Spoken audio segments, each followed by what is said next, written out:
Muy buenos días, hermanos y amigos. Esta es la radio La Verdad del Evangelio con frecuencia celestial, transmitiendo desde la Iglesia Central de Corozal, Sucre, Colombia, para todo el mundo, con su programa Datos Bíblicos. Sintonicen todos los sábados en el horario de 7 a 8 de la mañana y conozca los secretos, curiosidades y revelaciones del libro maravilloso. Hemos venido con una serie que le hemos titulado Figuras literarias de la Biblia, y hoy nos vamos con el símbolo bíblico. El símbolo generalmente se confunde con el tipo. El tipo profético se basa en un patrón o un modelo que cumple de manera más plena en el futuro. El tipo se refiere a personas, eventos o cosas que en el Antiguo Testamento que prefiguran o anticipan su realidad futura en el Nuevo Testamento, que se llama antitipo. Los tipos prefiguran algo que se cumple de manera específica en el Nuevo Testamento. Los tipos están en el Antiguo Testamento y los antitipos están en el Nuevo Testamento. Ejemplo de tipo tenemos el Arca de Noé, tipo de la Iglesia y del Evangelio que representa la salvación. El Cordero Pascual, tipo de Cristo, el Cordero de Dios que quita el pecado del mundo. El maná en el desierto, tipo de Jesús como pan de vida que descendió del cielo. El símbolo puede tener múltiples interpretaciones en diferentes contextos. Es el uso de objetos, elementos o eventos que representan ideas más amplias y conceptos abstractos. A diferencia de los tipos, los símbolos no necesariamente tienen una conexión histórica en el futuro. Tenemos un ejemplo aquí y hemos tomado el agua, es como el más relevante, el que más símbolos tiene. Juan 4, 10 al 14. Respondió Jesús y le dijo: si conocieses el don de Dios, y quién es el que te dice, dame de beber, tú le pedirías a él y él te daría agua viva. La mujer le dijo: Señor, no tienes con qué sacarla, y el pozo es hondo. ¿De dónde pues tienes tú esa agua viva? Jesús le dijo: cualquiera que bebiere de esta agua volverá a tener sed, mas el que bebiere del agua que yo le daré no tendrá sed jamás, sino que el agua que yo le daré será en él una fuente de agua que salte para vida eterna. Jesús menciona aquí el agua viva como símbolo de la vida eterna y como espíritu que da vida. En estos versículos, el agua simboliza el Espíritu Santo, quien sacia la necesidad espiritual del ser humano y le otorga vida eterna y comunión con Dios. Este simbolismo subraya que solo Jesús se encuentra la verdadera y permanente satisfacción del alma. Jesús usa un recurso metafórico que llena permanentemente la necesidad del alma, representando al Salvador y la comunión con Dios. Este simbolismo destaca cómo la relación con Jesús satisface la necesidad espiritual más profunda del ser y conduce a la salvación y a la vida eterna. La simbología, como bien lo explica usted, concerniente al agua, es uno de los elementos que más se ha utilizado en el proceso bíblico y encierra una gran connotación de significados. Para el judío el agua es el lavamiento, según 1 Corintios 10, y todos fueron bautizados en Moisés y en el mar. Haber pasado por el mar simbolizó para ellos el bautismo. Y estar debajo de la nube igual. Si usted observa el río Jordán, que es el símbolo de Israel, significa el que desciende. Y todo el que pasó por el Jordán, su vida cambió. Cuando Israel pasó el Jordán, cuando venían de Egipto, ahí se detuvo el maná y comenzaron a gozar de los privilegios de la tierra prometida. Cuando Elías pasó el Jordán y Eliseo detrás de él, de regreso ya era el sucesor de Elías.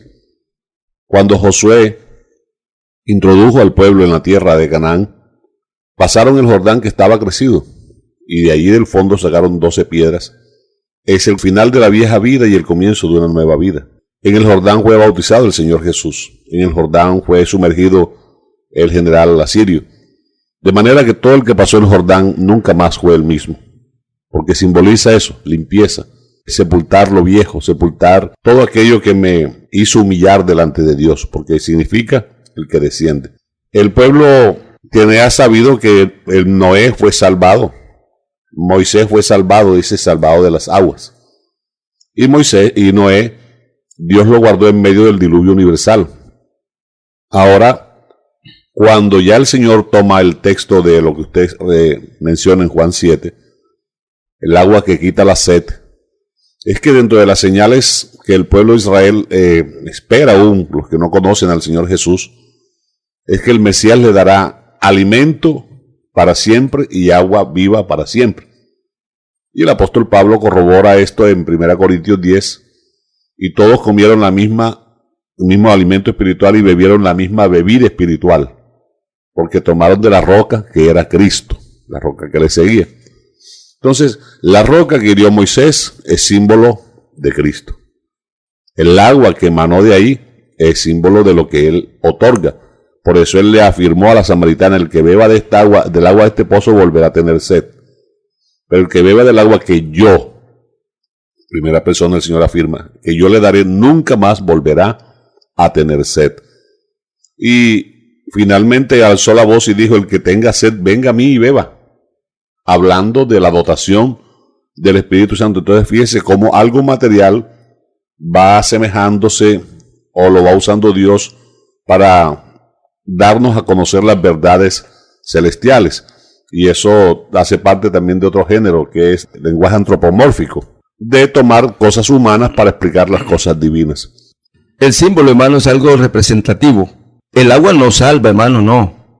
Eso lo está haciendo simbólicamente. Es el momento de darle clic a la campanita de la verdad del Evangelio. Comparta esta información que es interesante para todos los oyentes. Conviértase usted en un misionero que comparte la palabra de vida y salvación que se emite día a día aquí por la verdad del Evangelio. Tenemos la página de Facebook, ipuccentralcorozal.com, y también el canal La Verdad del Evangelio. No olvide convertirse usted en un socio de los que difunden el mensaje de salvación. El agua, en otro contexto, también simboliza el Espíritu Santo. En Juan 7, 37 al 39. En el último y gran día de la fiesta, Jesús se puso en pie y alzó la voz diciendo: si alguno tiene sed, venga a mí y beba. El que cree en mí, como dice la Escritura, de su interior correrán ríos de agua viva. Esto dijo del Espíritu que habían de recibir los que creyesen en él, pues aún no había venido el Espíritu Santo, porque Jesús no había sido glorificado. La sed representa metafóricamente la necesidad espiritual, un deseo profundo de llenar el vacío del alma. El hombre sin Cristo está vacío, le falta algo, y ese algo es el Espíritu Santo. Jesús invita a todos los que tienen esa necesidad a acudir a Él para encontrar una satisfacción espiritual plena. El agua viva simboliza la plenitud y la vitalidad del Espíritu Santo que trae vida en abundancia. La imagen de los ríos indica abundancia y el flujo constante de vida espiritual que proviene de tener el Espíritu Santo habitando en la iglesia y en nuestras vidas. Esto dijo del Espíritu que había de recibir los que creyeran en Él. Jesús explica que esta promesa se cumplirá al enviar el Espíritu Santo después de su muerte y resurrección y ascensión. El Espíritu Santo es quien capacita, consuela, guía a los creyentes, proporcionando el poder necesario para vivir en comunión con Dios. El agua en este pasaje simboliza al Espíritu Santo como la fuente de vida, renovación, satisfacción plena para quienes creen y reciben a Jesús como único y suficiente Salvador. Era tradición, costumbre, que después de esa fiesta nacional de donde venían los israelitas de todas las tribus a Jerusalén, al templo, a adorar, cada uno traía su cordero, su oveja, su ofrenda al Señor, y debían presentarse al lugar de los sacrificios. Obviamente el agua estaba a disposición de todos los viajeros desde la entrada de la ciudad debían lavarse más. El estanque de Siloé era uno de esos lugares de purificación. Luego, cuando ya llegaba la festividad al último día, eran unas gradas, era una plaza amplia y en cada espacio de esas gradas debía estar una tinaja con agua, con el propósito de que los oferentes no llegaran sucios allá, ni la ofrenda, sino que si algo pasaba en el camino, ahí tenían agua para limpiarse. Entonces, al llegar arriba, ya está terminado toda la ofrenda, ya no hay más sacrificio, ya se ofreció el último animal. Entonces el sumo sacerdote, él tomaba agua pura y la derramaba, dando gracias a Dios, porque el agua simboliza la vida y aquel que lo sostuvo en el desierto. Pero al mismo tiempo que él hacía eso, los levitas volcaban a esas tinajas que estaban. Y desde arriba comenzaba esa agua, una tinaja más otra, se iba volviendo una corriente más fuerte, con el propósito de que en ese piso donde habían estado adorando no quedara ni el más mínimo grano de polvo. Toda esa suciedad era barrida al final. Cuando esa agua bajaba por la grada era como un río que venía barriendo y limpiando todo aquello, y todo quedaba nuevamente renovado. El Señor se coloca ahí como, no como una tinaja, sino como la fuente misma del agua, que no solo lava el piso, sino que lava el alma. Él por eso dice, el último y gran día. Es una tradición. Solo acontecía ese día. Jesús se puso en pie, alzó la voz y dijo, el que tenga sed, que venga a mí y beba. Y el que cree en mí, como dice la Escritura, ¿por qué? Porque todos los sacrificios que ahí se ofrecían apuntaban a Jesucristo. Todas las ofrendas que allí se brindaban apuntaban a Jesucristo. Eso está tipificado en Levítico. Y esa agua que limpiaba tipifica a Jesucristo, que es el que limpia el alma por medio de su palabra. Entonces, cuando Él ofrece el agua, la ofrece por la llenura del Espíritu Santo. Y aquí quiero que tengamos en cuenta nosotros algo. Entonces, la única clave es mantenernos conectados a la fuente. En Efesios dice, no os embriaguéis con vino en lo cual hay disolución, sino sed llenos del Espíritu Santo. La versión hebrea dice, manteneos constantemente llenándoos con el Espíritu Santo. Yo debo mantener mi conexión continua con la fuente, así cualquier uso que yo haya hecho de esa capacidad espiritual que Dios me dio, la voy reponiendo y me mantengo fortalecido. Dios en nosotros es una fuente continua. Ese Dios en nosotros solamente somos el canal por donde pasa esa agua limpia, preciosa, que se lleva todos los residuos que le hacen daño al hombre. Para mi alma la Biblia es El tema de hoy en Datos Bíblicos, el simbolismo bíblico. En otro contexto, el agua también simboliza la palabra de Dios. En Efesios 5:26, para santificarla, habiéndola purificado en el lavamiento del agua por la palabra. En este contexto, el agua simboliza la limpieza espiritual, una metáfora que alude a la transformación de la vida del creyente. Este lavamiento tiene un sentido figurado que apunta a un proceso de regeneración y renovación espiritual. Algunos también lo relacionan con el bautismo como símbolo externo de purificación interna. La palabra de Dios es el agente principal que purifica y santifica. A través de ella, los creyentes son iluminados, corregidos y transformados. En este pasaje, el agua simboliza la limpieza, regeneración espiritual llevada a cabo por Cristo mediante la palabra de Dios. La iglesia es santificada, purificada y lavada en cada culto por la palabra del Señor Jesús. Juan 15:3, ya vosotros estáis limpios por la palabra que os he hablado. En Efesios se usa a la mujer como una figura de la iglesia y a Cristo como el esposo. Maridos, amad a vuestras mujeres como Cristo amó a la iglesia y se entregó a sí mismo por ella para purificarla por medio del lavamiento de su palabra. Hasta el día de hoy, en la cultura hebrea, todo hogar judío debe tener un lugar de purificación. Por muy pobres que sean, bueno, entonces debe haber un lugar público llamado mikveh o vaso de purificación. La mujer aquí es símbolo de la iglesia, figura de la iglesia que debe purificarse en la palabra de Dios de cualquier cantidad de impurezas que del mundo puedan venir. También aplica al varón. El varón se hace inmundo al tocar un cadáver si es un sacerdote.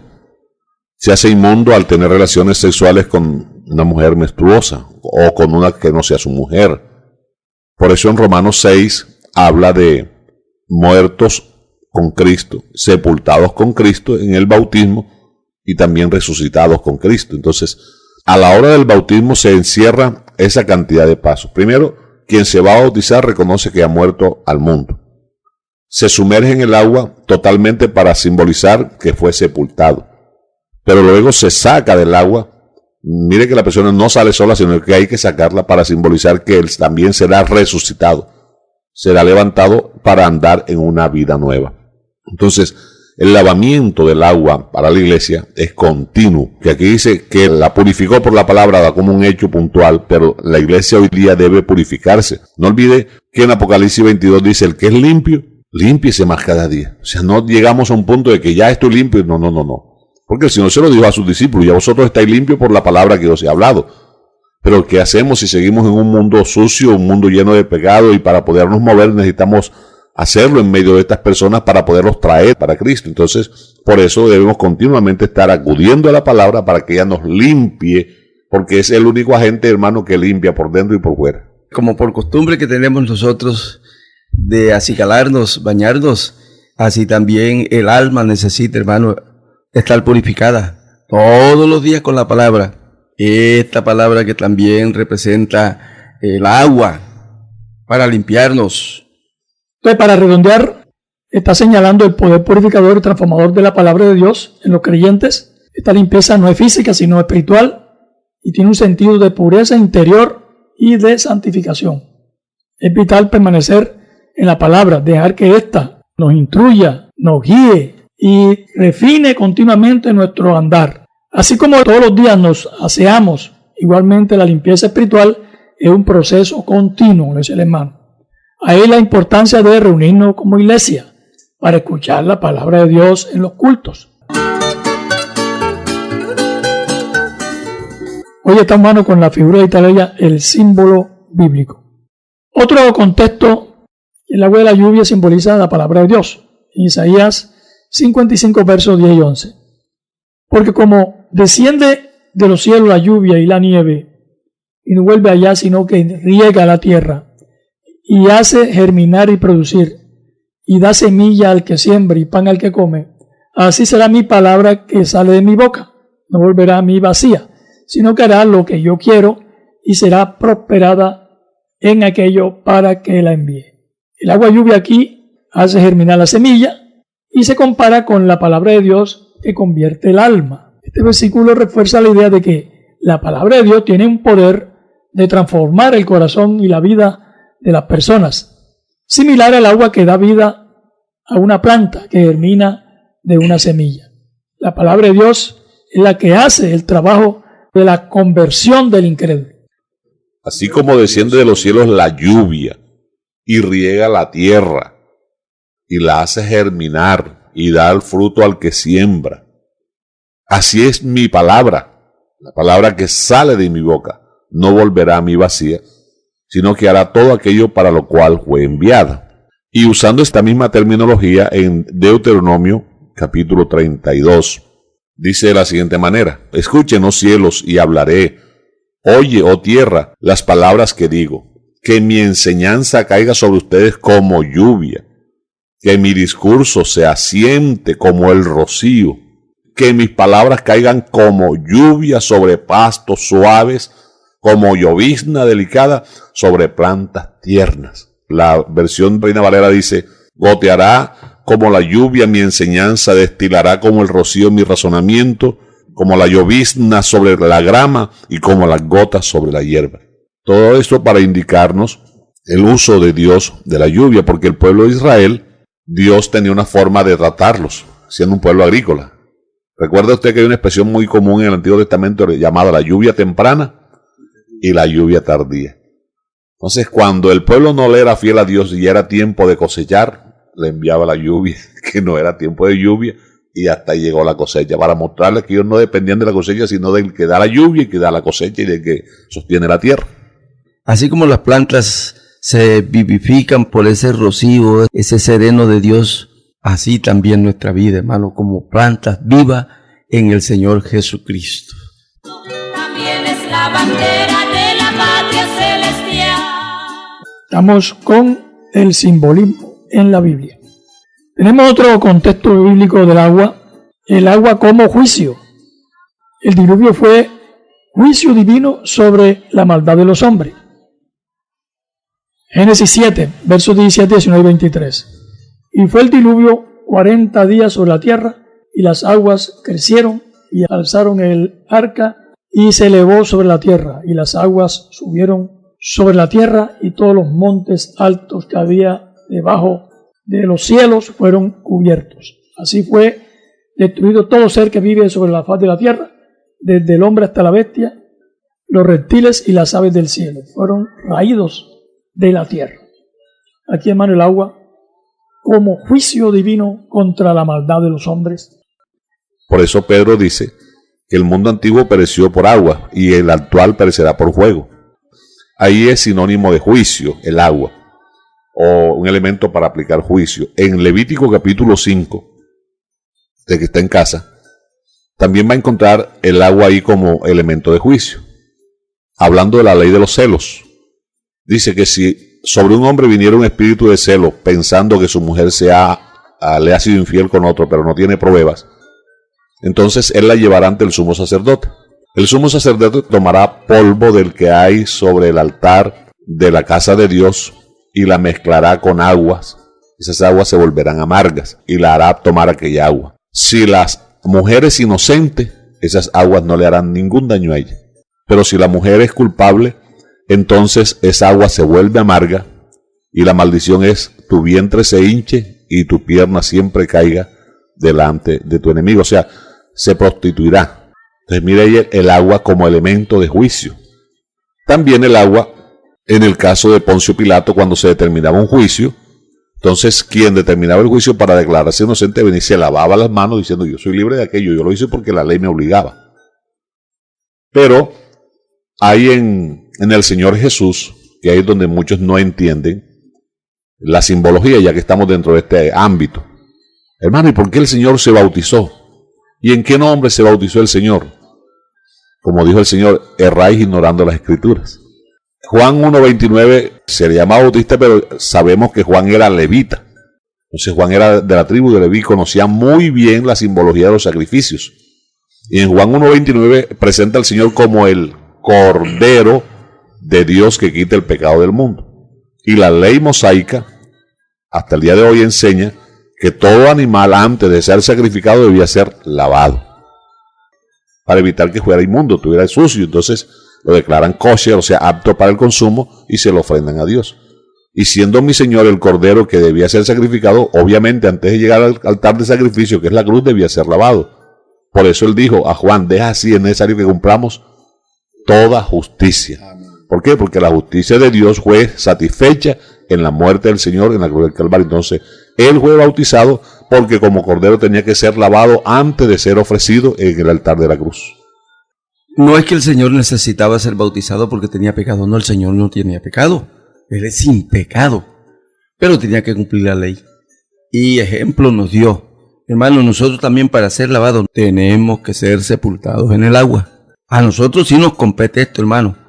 Por eso Juan bautizaba a las personas. Los bautizaba con bautismo de arrepentimiento. Ellos venían arrepentidos y lo sumergía en el agua.